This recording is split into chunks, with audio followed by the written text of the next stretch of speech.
Bonjour à tous et bienvenue sur rctuto.fr. Aujourd'hui, nous allons vous présenter le Tamiya CC01 Landfrieder et plus particulièrement le châssis que nous allons utiliser pour nos tutoriels à venir. Voilà. Donc, c'est un châssis qui est livré en kit, prêt à assembler, avec une carrosserie transparente, de pick-up Landfrieder.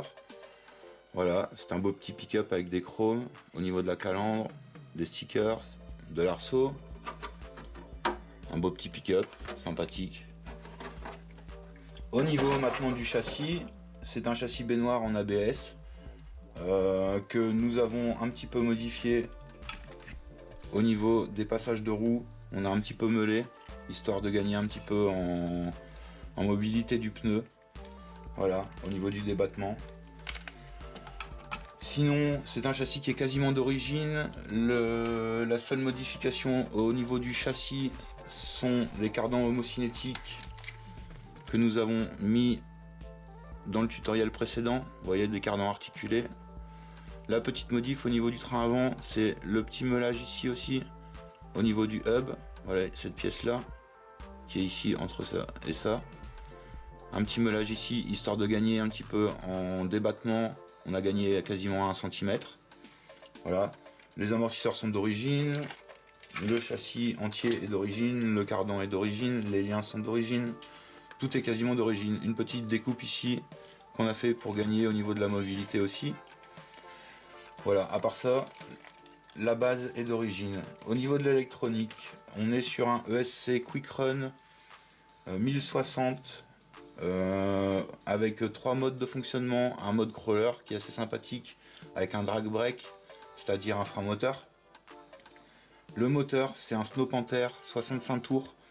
Donc on a mis un moteur 65 tours histoire de gagner beaucoup plus de couple par rapport au moteur d'origine qui est un peu plus vif, un peu plus rapide et qui a beaucoup moins de force.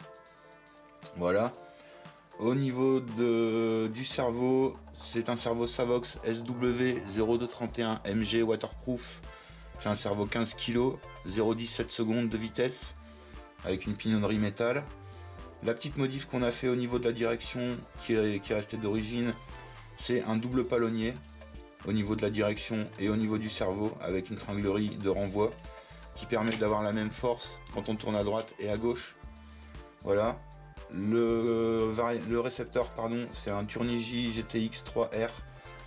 C'est un récepteur de base qu'on a utilisé pour commencer, mais on va rapidement passer sur du Spectrum. Donc voilà un peu au niveau du châssis. Que dire de plus? C'est un châssis assez sympathique au niveau du franchissement quand on est sous une configuration de cette configuration là. C'est réactif, ça grimpe partout, c'est surprenant même au niveau du franchissement.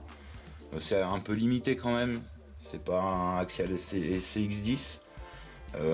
Au niveau de la taille, on est sur un châssis beaucoup plus court, donc beaucoup plus bas, donc ça reste beaucoup plus limité. Mais c'est quelque chose d'assez assez rigolo.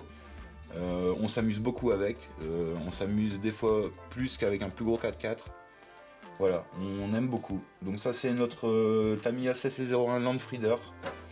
C'est notre châssis de démonstration pour les tutoriels à venir. Voilà. Merci de nous avoir regardés. N'hésitez pas à vous abonner à la chaîne pour plus de vidéos, une petite visite sur notre page Facebook rctuto.fr et sur le site www.rctuto.fr. Merci de nous avoir suivis, à bientôt.